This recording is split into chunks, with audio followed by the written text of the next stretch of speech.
அன்பானவர்களே, இயேசுவின் நாமத்தில் உங்களுக்கு நண்பின் வாழ்த்துக்கள். இந்த 8ஆம் தேதி காலையில் ஆண்டவருடைய வார்த்தையை உங்களுக்கு கொண்டு வருவதில் நான் மிகுந்த மகிழ்ச்சி அடைகிறேன். ஒவ்வொரு நாளும் காலையில் அனுதினமும் ஆவியானவரோடு என்ற இந்த ஒரு சிறிய செய்தி, அளவிட்டால் ஒரு ஷார்ட் மெசேஜ் உங்களுக்கு ஒரு பேரானந்தமாகவும் ஆறுதலாகவும் பலனாகவும் இருக்கிறதை உங்களிடத்திலிருந்து வருகிற நிறைய கமெண்ட்ஸ் மூலமாய் நான் பார்த்து கர்த்தரை உயர்த்துகிறேன். அவர்தான் எல்லா உயர்வுக்கும் கனத்துக்கும் மகிமைக்கும் பாத்திரம் உள்ளவர். ஆண்டவருக்கு ஸ்தோத்திரம். இந்த நாளிலும் தேவன் உங்களுக்கு வைத்திருக்கிற வார்த்தையை நான் வாசிக்க, அதிலிருந்து சில வார்த்தைகள் உங்களுக்கு சொல்ல தேவன் இந்த நேரத்தில் கிருபை கொடுத்திருக்கிறார். அதை கேட்பதற்கு முன்பு ஒரு காரியம் கேட்டு என்னோடு கூட சேர்ந்து ஜெபிங்க, விசுவாசிங்க. இந்த நாள் முழுவதும் தேவ கரம் உங்களை நடத்துகிறதை பார்ப்பீங்க. அது மட்டுமல்லாமல் விட்டுறக்கூடாது, மற்றவங்களுக்கும் நீங்கள் ஷேர் பண்ணணும். ஆமேன். இன்னும் அநேகர் இந்த மாதிரி வார்த்தைகளை கேட்க அவங்கள நீங்கள் உற்சாகப்படுத்தணும். அதுதான் ஒரு பெரிய ஊழியம். பிரியமானவர்களே, அப்படிப்பட்ட கிருபையினால் கர்த்தர் உங்களை நிரப்புவாராக.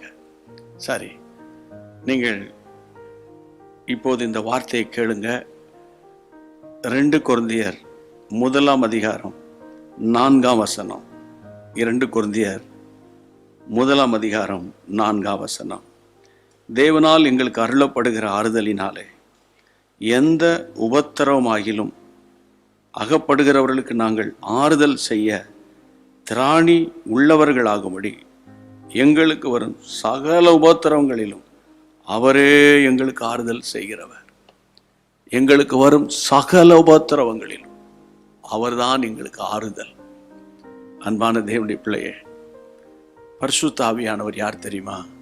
ஆறுதலின் ஆவியானவர்.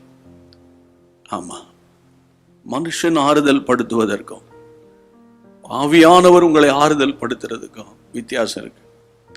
மனுஷனுடைய ஆறுதல் படுத்துறது அந்த நேரத்துக்கு ஒரு மாதிரி ஒரு கம்ஃபர்டா இருக்கும். ஆனால் ஆவியானவர் உங்களை ஆறுதல் படுத்துவார். ஆனால் அந்த வேதனையிலிருந்து நீங்கள் வெளியே வந்து விடுவீர்கள். அதனால தான் இதே 1ஆம் அதிகாரம் 3ஆம் வசனத்தில் அருமையாய் அவர் எழுதும்போது, சகல விதமான ஆறுதலின் தேவனுக்கு ஸ்தோத்திரம். ஆமென். தேவனுக்கு ஸ்தோத்திரம் சொல்லல, சகல விதமான ஆறுதலின் தேவன். அவர்தான் நம்முடைய ஆறுதல், அவர்தான் உங்களுடைய ஆறுதல். அதற்கு பிறகு ஏன் நீங்க கலங்கணும்? நம்முடைய பாரத்தை நாமே சுமக்க முடியாது. நம்முடைய பாரத்தை சுமக்கிற ஒரு தேவன் இருக்கிறார். அவருடைய பாதத்தில் வைத்திருங்க, அவர் உங்களை ஆறுதல் படுத்துவார். இன்று இருக்கிற பிரச்சனை நாளைக்கு இருக்காது. இன்னைக்கு இருக்கிற சூழ்நிலை நாளைக்கு மாறிடும். ஏன், இன்னும் சில மணி நேரங்களில் மாறிடும். தேவன் தலைகீழாய் மாற்றி போட்டுருவார். ஆமென். அவர் சொல்ல ஆகும், கட்டளையிட நிற்கும். ஆகவே கர்த்தருடைய நாமத்தில் சொல்றேன், காற்றை பார்த்து இறையாதே, கடலை பார்த்து அமைதலாயிரு என்று சொன்னவர் நிச்சயமாய் உங்கள் வாழ்க்கை ஒரு அமர்ந்த தண்ணீர் அண்டையில் நாட்டப்பட்ட மரத்தை போல இருக்கும். விசுவாசிக்கிறீங்களா? விசுவாசிக்கிறீங்க இல்லையா? அப்போ என் கூட சேர்ந்து ஜெபம் பண்ணுங்க. நல்ல பிதாவே, இந்த ஆசீர்வாதமான நேரத்தில் ஆண்டவரே, தேவனால் எங்களுக்கு அருளப்படுகிற ஆறுதல் என்று அப்போஸ்தலனாகிய பவுல் சொன்னது போல, இந்த வசனத்திலிருந்து எங்களுக்கு வரும் சகல உபத்திரவங்களிலும் அவரே எங்களுக்கு ஆறுதல் செய்கிறார் என்று சொன்னது போல, உம்முடைய பிள்ளைகள் இன்றைக்கு சந்தித்து கொண்டிருக்கிற பிரச்சனைகள் எதுவானாலும் சரியப்பா, உம்முடைய பிள்ளைகளை ஆறுதல் படுத்தி சகாயம் பண்ணி ஆச்சரியமாய் கர்த்தர் எங்களுக்கு அற்புதம் செய்தார். ஏனென்றால் சகல ஆறுதலின் தேவன், சகலவிதமான ஆண்டவர் ஆறுதலின் தேவனுக்கு ஸ்தோத்திரம் என்று உம்முடைய பிள்ளைகள் சொல்வார்களாக. ஹல்லேலூயா.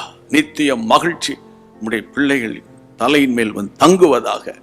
கர்த்தருடைய நாமத்தில் நம்முடைய பிள்ளைகள் வீடுகளை நான் ஆசீர்வதிக்கிறேன். ஆவி ஆத்துமா சரீரத்தில் ஒரு புது பலன் உண்டாகட்டும் அப்பா. கர்த்தர் பார்த்து கொள்வார், கர்த்தர் நடத்துவார் என்ற தைரியத்தோடு ஓட உதவி செய்யும். இயேசு கிறிஸ்துவின் நாமத்தில் ஜெபிக்கிறோம் நல்ல பிதாவே, ஆமென். கர்த்தருக்கு ஸ்தோத்திரம். கர்த்தர் உங்களை தைரியப்படுத்தி இருக்கிறார்.